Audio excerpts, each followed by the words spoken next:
ఫిబ్రవరి 27వ తేదీన Rangampeta police station పరిధిలో దొండిగుంట గ్రామ శివార్లలో బక్క నాగేంద్ర అనే వ్యక్తి చనిపోయి పంట కాలువ ఊరిలో శవం జరిగిన విషయం అందరికీ తెలిసిందే. ఈ విషయంలో అతను హత్యకు గురైనట్టు మేము కేసు రిజిస్టర్ చేయడం జరిగింది. ఆ హత్యకు సంబంధించి వివరాలను ఎక్స్ప్లెయిన్ చేయడానికి ఇప్పుడు ప్రెస్ కాన్ఫరెన్స్ పెట్టడం జరిగిందండి. ఈ కేసులో మృతుడైన బక్క నాగేంద్ర అనే వ్యక్తి దొడ్డిగుంట గ్రామానికి చెందిన వ్యక్తి. ఇతనికి 8 సంవత్సరాల క్రితం అదే గ్రామానికి చెందిన బక్క వీరలక్ష్మి అనే మహిళతో వివాహం జరిగిందండి. వాళ్ళకి సంతానం ఉంది. వీరి మధ్యలో కొన్ని డిఫరెన్సెస్ వచ్చాయి. ఎందుకంటే ఈ కేసులో దర్యాప్తులో మాకు తెలిసిన విషయాలు ఏంటంటే ఈ వైఫ్ ఎవరైతే ఉన్నారో బక్కా వీరలక్ష్మి అనే ఆవిడ ఒక ఎక్స్ట్రా మ్యారిటల్ రిలేషన్షిప్లో ఉండటం వల్ల తోరాటి శివ అనే వ్యక్తితో ఉండటం వల్ల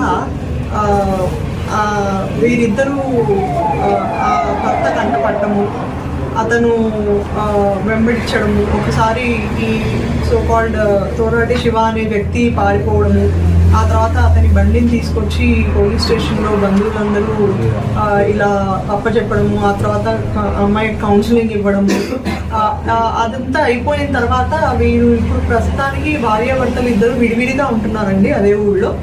కాకపోతే మళ్ళీ ఇతను ఎవరైతే తోరాటి శివ అనే అతను ఉన్నాడో నందమిల్లికి చెందిన వ్యక్తి, ఇతను మళ్ళీ ఆవిడని కలవడానికి వాళ్ళ ఇంటికి వచ్చినప్పుడు వారి భర్త అది గమనించి ఒక డిస్కషన్ పడడం అనేది జరిగిందండి. అది జరిగినప్పుడు వాళ్ళు భావోద్వేగానికి లోనయ్యి హత్యకి పురుగొల్పి వారి ఊరు కలిసి మృతుడు అయిన బక్క నాగేంద్రని హత్య చేయడం జరిగింది. ఆ తర్వాత ఈ హత్య చేసిన తర్వాత ఈ అక్యూజ్డ్ తోరాటి శివ అనే వ్యక్తి పురుగుల మందు తాగేసి ఇతను అనపర్తి హాస్పిటల్లో చికిత్స పొందుతున్నారు. నిన్న అంటే 1 మార్చ్ రోజు మధ్యాహ్నం ఇతను డిశ్చార్జ్ అయిపోయాక హాస్పిటల్లో మళ్ళీ ఈవిడ ఎవరైతే వైఫ్ ఉన్నారో వీరలక్ష్మి అనే మహిళ, వీరిరువురు కలిసి ప్లాన్ చేసి పారిపోతూ ఉండగా అనపర్తి హాస్పిటల్ దగ్గర వీరిద్దరిని అరెస్ట్ చేయడం జరిగింది. వారిద్దరిని ఇప్పుడు రిమాండ్కి పంపించడం జరుగుతుంది. ఈ విధంగా ఎక్స్ట్రా మ్యారిటల్ రిలేషన్షిప్స్ వల్ల, సెక్షువల్ జెలసీ వల్ల మర్డర్ జరగడం అనేది సొసైటీలో చాలా బాధాకరమైన విషయం.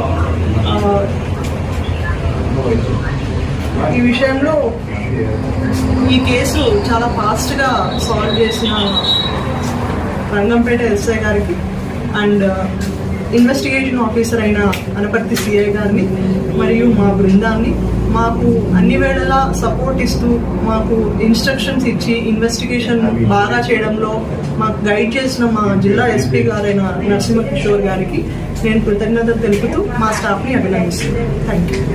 ఎలా చంపారండి వీళ్ళిద్దరు? ఇన్వాల్వ్ అయ్యి చంపారా, లేకపోతే వాడే చంపాడా, లేకపోతే ఈమె చంపిందా, లేకపోతే అంటే కత్తులతో చంపారా, ఎట్లా చంపారు? గమనించినప్పుడు డిస్కషన్ పడ్డారండి. ఇంకా ఈవిడ అంటే వాళ్ళు పోయినసారి దొరికినప్పుడే ఇంకా నెక్స్ట్ టైం దొరికితే ఇంకా మనం వదిలిచ్చేసుకుందాం ఆయన మైండ్ సెట్లో ఉన్నారు. అండ్ ఈసారి దొరికినప్పుడు ఈవిడ ఏంటిది ప్రతిసారి అని చెప్పి ఈవిడే కత్తి తెచ్చిచ్చేసింది. అతను అటాక్ చేయడానికి ట్రై చేస్తే భర్త లాక్కుని ఇతన్ని వెంబడించాడు. ఈ సిచ్యువేషన్ అంతా ఎక్కడ జరిగింది అసలు కరెక్ట్ గా? ఇంటి దగ్గర నుంచి అలా వెంబడిస్తాడు అనమాట. అమ్మాయి ఉంది కదా, భార్య అమ్మమ్మ గారి ఉంది. సో అక్కడ అమ్మ విడిపోయిన తర్వాత భార్య అమ్మమ్మ గారింటికి వెళ్ళిపోయింది. సో అక్కడ ఉంటుంది. వీడు అక్కడ కూడా వచ్చాడు. అక్కడ కూడా వచ్చాడు, భర్త గమనించి రాత్రి ఫ్రెండ్స్ కూడా లేపాడు. అర్ధరాత్రి ఆవిడ మా ఇంటికి వచ్చాడు, మా మిస్సెస్ తో పాటు ఉన్నాడు, మాట్లాడిన పాటు ఆయన చెప్పాడు. చెప్తే ఆ ఊళ్ళో పెద్ద చెప్తే పెద్ద అతను లెగలేదంట. అర్ధరాత్రి ఇప్పుడు ఫ్రెండ్కి చెప్పాడు, ఫ్రెండ్ నువ్వు మళ్ళీ కరెక్ట్గా వెరిఫై చేసుకుందా అప్పుడు చూద్దామని చెప్పాడు. సో వీడు మళ్ళీ వెనక్కి వెళ్ళలేదు. వెనక్కి వెళ్ళకుండా సార్ వీడే పట్టేసుకుందాం యాంగ్జైటీలో వచ్చాడు. వచ్చి వాడు ఎప్పుడు ఇంట్లో బయటకు వస్తున్నప్పుడు వీడికి ఫేస్ అయిపోయి డిస్కషన్ జరిగింది. డిస్కషన్ జరిగితే ఆల్రెడీ వీళ్ళు ముందు ప్రీ ప్లాన్ గా ఉన్నారు, చెప్పేద్దాం ఇంకా అడ్డు గెలుచుకోవాలని తీసుకుంటూ ఉన్నారు. వెంటనే భార్య వెంటనే వీడికి కత్తి ఇచ్చింది. ఇంట్లో ఉన్న మామూలు కత్తిలో ఉంటాయి కదా, కత్తి ఇచ్చి ముందు దాన్ని లేపేయమంటే వాడు అటాక్ చేయకపోతే వీళ్ళు లాక్కున్నాడు. భర్త లాక్కుని వాడిని వెంబడించాడు. ఆల్రెడీ ఒకటి వేసాడు, వెనకాల తెగింది. వీటి మీద కూడా అక్కడెక్కడ 2 దెబ్బలు బండి. అక్కడి నుంచి తవ్వుకుంటే ఎక్కడికి వెళ్ళాడంటే వీడి బండి ఎక్కడ ఉంది వెనకాల, బండి వెనకాల పెట్టి వచ్చాడు. అక్కడ వెనకాల ఎక్కడ చనిపోయాడు అక్కడే బండి పెట్టి వచ్చాడు. అది పరిగెట్టాడు. వెనకాల ఈ అమ్మాయి కూడా పరిగెట్టింది. ఈ అమ్మాయి పరిగెట్టింది, వీళ్ళందరూ వెనకాల భర్త వెనకాల ఈ అమ్మాయి కూడా పరిగెట్టాడు. అక్కడ బండి ఎక్కుతుంటే ఇంకా లాభం నేను చంపేస్తాను చేసిన అడిగి చేశాడు. ఇంకా కత్తి కట్టి పట్టేసుకున్నాడు. కత్తి పడి గట్టి పట్టేసుకున్నాడు. అడిగి 3 ఏళ్ళు తెగి అలాగే ముద్దాయి తెగిపోయింది, కానీ వదలలేదు. భార్య కూడా వచ్చింది కాబట్టి ఇద్దరు కలిపి ఏం చేశారంటే ఆయన బురదగుండలోకి వెళ్ళి పక్కన బురదగుండలో పడ్డాడు. పడిపోగానే కత్తి మళ్ళీ చేతిలోకి వచ్చేది, ముద్దాయి చేతిలోకి వచ్చేది. వీడియో బాధంగా ఉన్నాడు.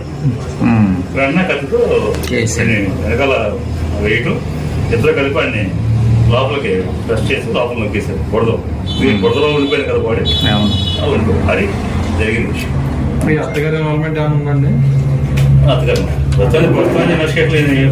అత్తగారు మాంగారు కానీ మాంగారు ముందే ఉంది వెళ్ళిపోయాడు.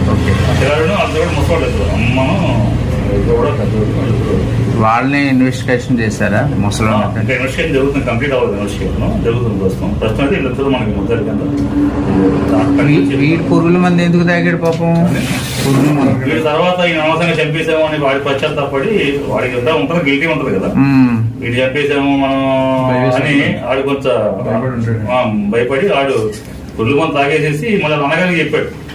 పుల్లు మంది తాగేసానని చెప్పేసి అన్నగారికి ఇంకో ఫ్రెండ్ కూడా ఫోన్ చేసి చెప్పేసేసి ఇంకా గబగబా తీసుకెళ్లి తెల్లవారుజామున 3 చిల్లరకి అమర్త హాస్పిటల్లో జాయిన్ చేశారు. అక్కడి సబ్సిక్వెంట్ మాకు ఆయన ఎమ్మెల్సీ ఇంటిమేషన్ కూడా మాకు వచ్చింది. వాడు ఆ ఎమ్మెల్సీ ఇంటిమేషన్ కూడా కన్ఫ్యూజ్ చేశారు.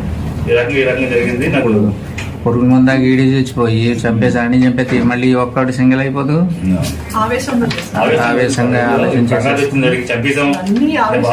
అన్ని భయంతో ఎంత దూరం వెళతాయో ఆలోచన లేని పనులు. అప్పుడు ఆ క్షణం గడిచిపోతే చాలా అని ఆలోచిస్తూ ఉంటారు. అదే వచ్చింది. ఎస్ఐ గారు కూడా సరిగా స్పందించలేదని చెప్పి కంప్లైంట్ ఇస్తున్నారు. అది marital dispute. అది చట్ట ప్రకారం మనం ఏం చేయాలో అది చేసేస్తాం. ఏ marital dispute లో అయినా కౌన్సిలింగ్ ఇస్తాం, వాళ్ళు డివోర్స్ కి వేసుకోవాలి. సరే, బీసీ సంఘాల నాయకులు దాని మీద యాక్షన్ తీసుకున్నారు. అది ఎంక్వైరీ జరుగుతుంది, ఆఫీసర్ దృష్టిలో ఉంచాం. అంటే చనిపోయిన అతను బీసీలు అతను కదండి, సెట్టిపల్లి బీసీ సంఘాల నాయకులు అందరూ వచ్చారు. వాళ్ళు వెంటబట్టి వచ్చేసి సంతకాలు చేసి ఎస్ఐ గారి నిర్లక్ష్యం ఉంది దీంట్లోని, ఆయన పట్టించుకొని ఉంటే ఇతను చనిపోక అంటే బిఆర్డీలా మనం ఏం చేయడం లేదు. ఇందులో బిఆర్డీలా అంటే మనం ఎంఐ కౌన్సిలింగ్ ఇచ్చినప్పుడు ఎంఐ చెప్పింది నేను వాడితోనే ఉంటాను, నేనే రమ్మన్నాను వాడిని, ఇష్టం కంప్లైంట్ ఇవ్వమ్మా అతని మీద యాక్షన్ తీసుకుంటాము అని అడిగారు ఎస్ఐ గారు. ఆవిడ నేను కంప్లైంట్ ఇవ్వను, నేను అతనితోనే ఉంటాను, అతనంటేనే ఇష్టము అంటే భర్తకున్న ఏకైక ఛాన్స్ ఏంటి? అయితే కాపుడు చేయడం లేదంటే డైవర్స్ అవడం తప్ప.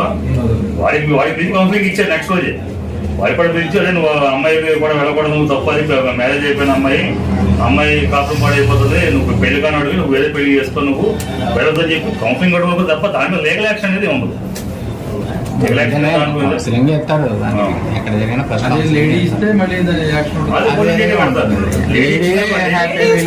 భర్త వేరే వాళ్ళతో తిరుగుతుందని చెప్పేసి ఇస్తే అది 498 కడుతుంది. దాంట్లో మనకి యాక్ట్ ఉంది కాబట్టి హెరాస్మెంట్ ఉంది కాబట్టి అదే పాపం లేడీస్ కి జెంట్స్ కి ఆ డిఫరెన్స్ చట్టాలు ఉన్నాయి.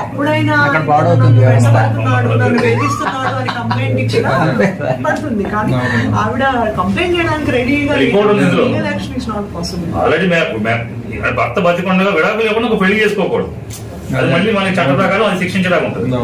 దానితో పెళ్లి చేసుకోలేదు వాళ్ళు ఏంటంటే మెయింటైన్ చేస్తాం. కేసు లేకపోతే అది ఇబ్బంది. మమ్మల్ని పిల్లలు కదా బండి ఇచ్చాము, మేము ఉదయం బండి ఇచ్చాము, మాకు తెలియకుండా బండి ఇచ్చేసారు. అంటే లీగల్ గా చూసుకుంటే ఇల్లీగల్ కస్టడీలో ఎవడ బండి పెట్టుకోవడం లేదు. ఒక బండి తీసుకొచ్చి ఇల్లు కష్టంలో పెట్టుకోవాలి, అది చెప్పారు. వచ్చిన తర్వాత కౌన్సిలింగ్ ఇచ్చారు కూడా. ప్రాపర్టీ కాదు కదండి. అది కేసులో రిజిస్టర్ ప్రాపర్టీ కాదు కదా, కేసు బండి చేసింది ఇచ్చారంటే కాదు. పట్టుకొచ్చి ఇచ్చారు. కానీ మనం లీగల్ గా మనం దాన్ని కష్టంలో పెట్టుకోవడానికి లేదు. అందుకని వాళ్ళు కౌన్సిలింగ్ ఇచ్చి తప్పు చేద్దని చెప్పి అతను వార్నింగ్ ఇచ్చి బండి ఇచ్చి మళ్ళీ బండి ఇవ్వడం జరిగింది. అంతే తప్ప దాంట్లో అది కౌన్సిలింగ్ లో భాగం ఇది. అంతే ఇల్లీగల్ ఎవరి బండి పెట్టుకోవడం ఉండదు మనకి. ఏదో కేసులో రిజిస్టర్ చేస్తే తప్ప, సీజ్ చేస్తే తప్ప మనం అదర్వైజ్ మన ఏ బైక్ కూడా మనం ఇల్లీగల్ మన కష్టంలో పెట్టుకోవడం.